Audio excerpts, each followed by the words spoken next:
बिस्मिल्लाहिर्रहमानिर्रहीम। अस्सलाम वालेकुम। आज का हमारा जो मौजू बहस है वो पेंशन है। वफाकी बजट 2021-22 की आमद है और इस वक्त जो है वफाकी हुकूमत जो है मसरूफ़ है कि किस तरीके से जो है वो अपनी टैक्स महसूलात को बढ़ाए। पाकिस्तान की टैक्स महसूलात जो हैं इस वक्त रीजन और दुनिया की लो तरीन में है। मैक्सिमम 12% ऑफ द जीडीपी तक हम गए हैं, जिसको 20 से 22% होना चाहिए।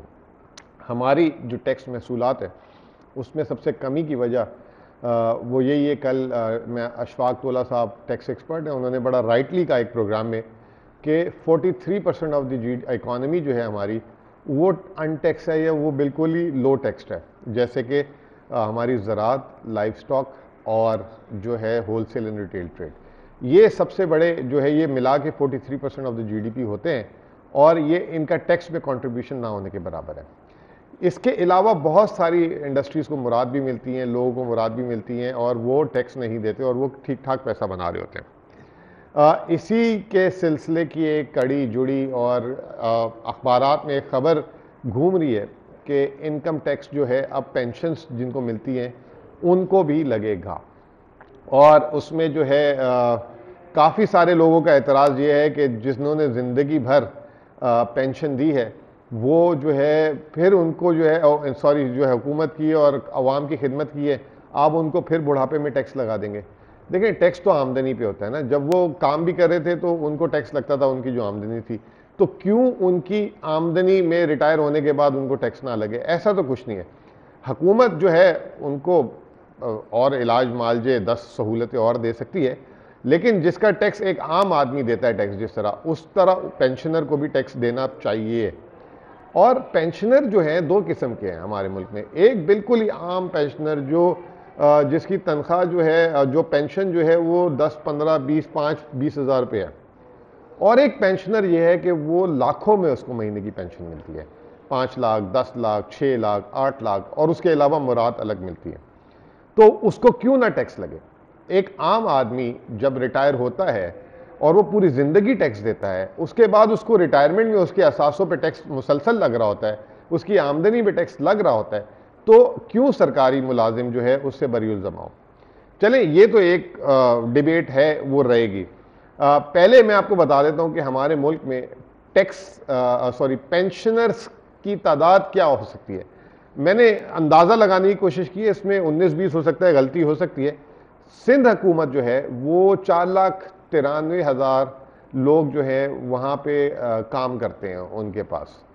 और लगभग जो है एक अंदाज़ा कहा जाता है, पेशावर जो है वो ये कहती है कि इस वक्त 4 हाजिर सर्विस लोग पे एक को पेंशन जाती है। तो समझ लें कि आप 1.25 लाख से 1.5 लाख लोग सिंध हुकूमत जो है पेंशन दे रही है इस वक्त। पंजाब हुकूमत का ज़रा ज़्यादा बड़ी पेंशन का बिल है, तो वो समझ लें कि 2.5 लाख दे रही होगी। और पंजाब और सिंध को मिला लें तो मैं समझता हूँ कि वफाकी हुकूमत जो है 4 लाख दे रही होगी। तो कुल मिला के 10 से 11 लाख लोगों को सालाना पेंशन मिलती है। अब ये 10 से 11 लाख लोगों को सालाना जो पेंशन मिलती है, ये 1030 अरब रुपए जो ये माली साल गुजरेगा उस पे पेंशन जा रही है। और ये जो है जो हमारे टैक्स की कलेक्शन है, टैक्स रेवेन्यू की कलेक्शन, वो उसका मजमूई तौर पे 22% बनता है। यानी कि जो हुकूमत टैक्स कलेक्ट करती है उसका 22% जो है वो पेंशन की मद में दे दी जाती है। सबसे ज़्यादा पेंशन कौन देता है? वफाकी हुकूमत देती है 470 अरब रुपए, जिसमें सबसे ज़्यादा जो उनका जो मेरे ख्याल से 2/3 जो पेंशन जाती है वो जो है आर्म फोर्सेस के लोगों को जाती है, क्योंकि आर्म फोर्सेस की पेंशन की जिम्मेदारी वफाकी हुकूमत की है। इसके अलावा समझ लें कि अगर 470 अरब रुपए आर्म फोर्सेस की सॉरी वफाकी हुकूमत की अगर पेंशन है तो 300 सवा 300 अरब रुपए आर्म फोर्सेस को जा रही है, 150 अरब रुपए उनके मुलाजमीन को जा रही है। अच्छा, याद रखिएगा, वफाकी हुकूमत के मुलाजमीन अगर आर्म फोर्सेस को हटा दें तो 150 अरब जा रही है। फिर पंजाब हुकूमत आती है, पंजाब की जो हुकूमत आती है वो 250 अरब रुपए का उसका पेंशन का बिल है। यानी कि वफाकी हुकूमत के मुलाजमीन से लगभग 100 अरब रुपए ज़्यादा जो है पंजाब हुकूमत का पेंशन फंड है, पेंशन में देती है। फिर आ जाए सिंध हुकूमत। उसका 160 अरब रुपए जो है पेंशन का, महाना 13.3 अरब रुपए वो सिर्फ पेंशन में देते हैं और तनख्वाहें 23 अरब रुपए। तो उनका जो है जो है वो सालाना जो है 160 अरब रुपए पेंशन में खर्चा है।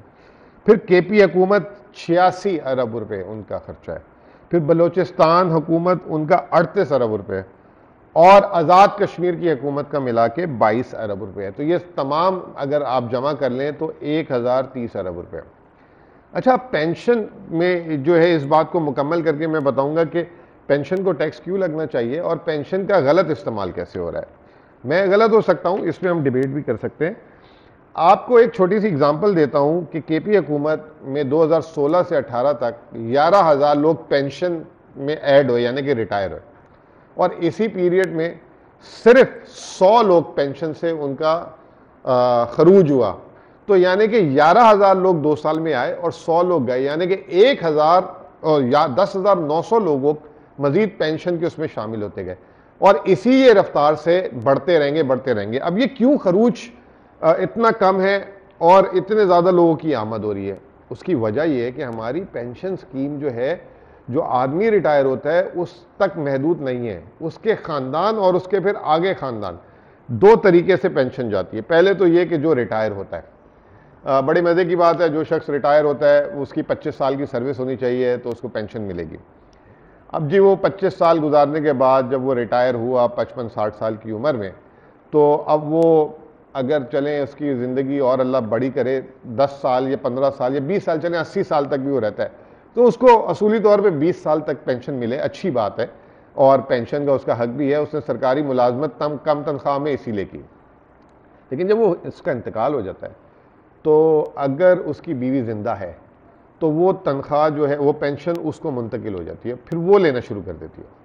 और अगर उसकी बीवी ज़िंदा नहीं है और उसने अगर जाने से पहले, फौत होने से पहले फ़र्जी तौर पे भी दूसरी शादी कर ली तो उसकी तनख्वाह उसके घर में शुरू हो जाती है, यानी उसकी बीवी को।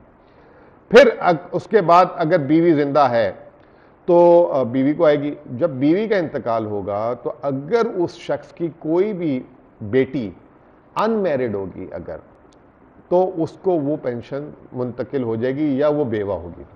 यानी कि अब उसकी बीवी, अगर बेटी जो है 25 साल की है या 30 साल की है और उसकी शादी नहीं हुई भी, जब तक वो जिंदा उसको पेंशन मिलेगी, महदूद हो जाएगी थोड़ी, लेकिन अब उसको मिलती रहेगी।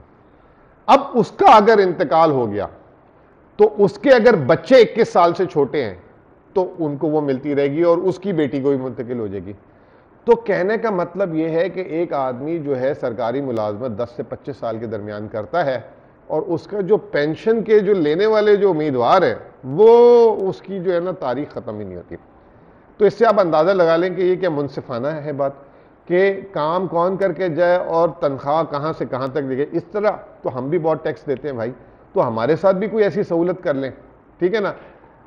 अब सितम ज़रीफ़ी देखें, सूबाई हुकूमतें जो एक तो टैक्स जमा नहीं करती तो उनको वसाइल मिलते हैं वफाकी हुकूमत से जो हम टैक्स देते हैं। तो इस वक्त वफाकी हुकूमत सूबाई हुकूमतों की पेंशन अदा कर रही है।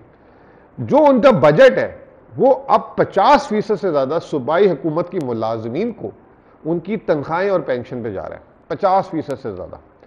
और सिंध को हटा के तकरीबन जितने भी सूबे उनके जो मकामी टैक्स कलेक्शन है वो बामुश्किल जो है अपनी पेंशन पूरी करवा सकते हैं। और सिंध को कोई, सिंध का कमाल नहीं है, कराची को अगर हटा दें आप, क्योंकि कराची से जो है सिंध रेवेन्यू को बहुत टैक्स मिलता है, RGST मिलता है, सेल्स टैक्स जैसे कहते हैं, सिंध सेल्स टैक्स मिलता है, प्रॉपर्टी टैक्स मिलता है। तो आप ये देखें कि किस तरीके से कौमी वसाइल जो हैं वो जो है, और आने वाली नस्ल जिसका बेचारे का कोई कसूर भी नहीं है, वो जो है उसको वो जो टैक्स कमाएगा बजाय उसकी जो है फलाह में लगने के, जो पुराने लोग और उनके खानदानों को पिछले 100 साल तक जो है, अगले 100 साल तक उनको वो मिलती रहेगी।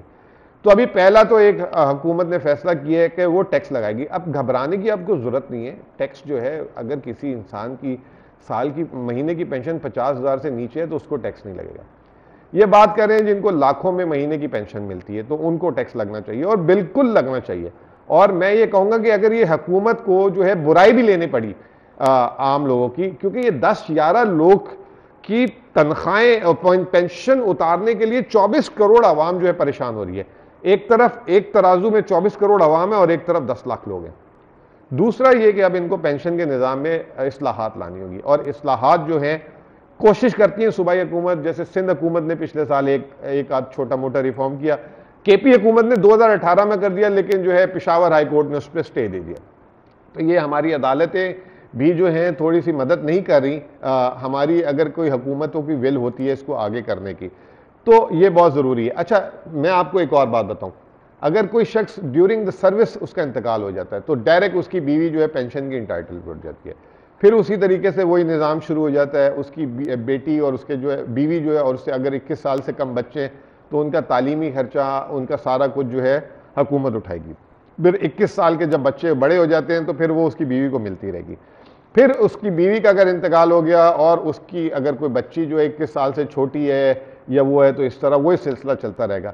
और मैं आपको एक बात बता दूं, बावसूख ज़राए से बहुत सारे मैं लोगों को जानता हूं, पहले तो वो जो है सरकारी नौकरी, चाहे फौजी हो चाहे ये हो, वो करते ही इसीलिए कि उनका पेंशन का निज़ाम बन जाए और उनको ज़िंदगी भर कुछ काम ना करना पड़े, खाते पीते रहें बैठ के। तो ये जो है अब इसको चेंज करना चाहिए। जैसे प्राइवेट सेक्टर में हम लोगों की ग्रेचुइटी बनती है, ये प्रोविडेंट फंड बनता है, हमारी तनख्वाह से एक हिस्सा हमेशा कट जाता है और वो उतनी ही तनख्वाह के बराबर वो कंपनी हमारी जो है जमा करवा देती है, एक फंड अलग से बना देती है। जिस दिन हम नौकरी से छोड़ के जाते हैं या निकाले जाते हैं या रिटायर होते हैं, वो फंड एक साथ हमें मिलता है। वफाकी हुकूमत, सूबाई हुकूमत और फौजी इदारों को भी ये सोचना पड़ेगा, क्योंकि इस वक्त हमारी जितनी भी पेंशन है वो अनफंडेड है, यानी कि पेंशन हुकूमत ने अलग की नहीं है माजी में, और आने वाले टैक्सों से उसको करिए। ये निहायत ही खतरनाक और ये है। अब जो अंदाजे लगाए जा रहे हैं कि 2027 तक अगर ये पेंशन के निज़ाम में तब्दीली नहीं आई तो ये जो है जितनी वफाकी हुकूमत का टैक्स है वो तनख्वाहें और पेंशन में चलेगा, बाकी खर्चे नहीं हो सकेंगे। तो ये कितना ज़रूरी है कि हमें अपनी आने वाली जनरेशन के लिए सोचना होगा, अपने आप को जो है खुद असेस करेंगे। और दूसरी बात ये कि तस्दीक वफाकी हुकूमत ने जिस तरीके से बेनज़ीर इनकम सपोर्ट प्रोग्राम में तस्दीक की थी और बहुत सारे बोगस लोगों को निकाला था, मैं समझता हूँ कि ये पेंशन्स में भी बहुत सारे बोगस क्लेम हैं और वफाकी हुकूमत को इस पर फैसला फ़ौरन लेना चाहिए और सूबाई हुकूमतों को भी। ये गर्दिशी कर्जे से ज़्यादा बड़ा मसला है।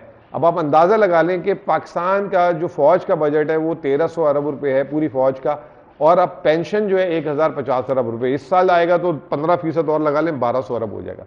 तो ये इस तरीके से ये निज़ाम जो है चोक हो जाएगा। बहुत बहुत शुक्रिया।